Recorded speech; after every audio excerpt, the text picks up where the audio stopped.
Welcome to your weekly fantasy football recap. I'm your host, Grim Barflow. We start this week's recap with those that have done more complaining than winning. Grant, Dalton, Logan, and John in the Toilet Bowl.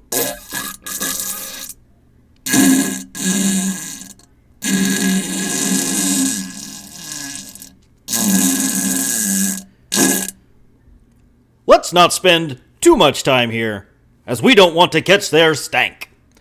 Dalton did what he couldn't do last week and defeat John, albeit by only a measly 3 points. I'm invincible! Meanwhile, Logan succeeded in finishing his season strong with yet another victory over Grant. Next week, Grant and John will compete to crown this year's King Turd. Now, on to the matchups that actually matter. It was Alex taking on Chris in a battle of champions past.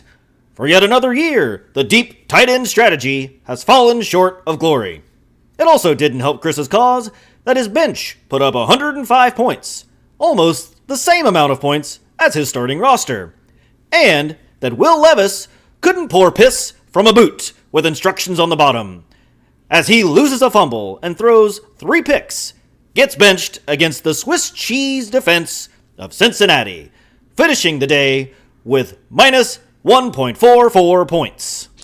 Oh, brother, this guy stinks! Not a lot to say on the flip side of things.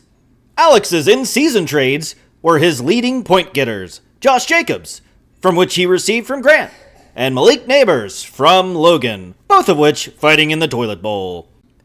Next up, the nightmare is finally over. Cody is out, and Mike advances. This was a week where Mike would have advanced past anyone, as he puts up a gaudy 247 points. Let's not bicker and argue about who killed who. 41 points each for Jared Goff and Josh Allen. 30 drops from Terry McLaurin and James Conner. And he also left 42 points on the bench from Mike Evans. On the other side of things, Cody doesn't show up, starts inactives, yada yada yada, nothing new. Now, let's look at the bracket for next week. The 1-seed Chuck will face off against his rival Alex, who was able to upset his aging sibling in their previous meeting.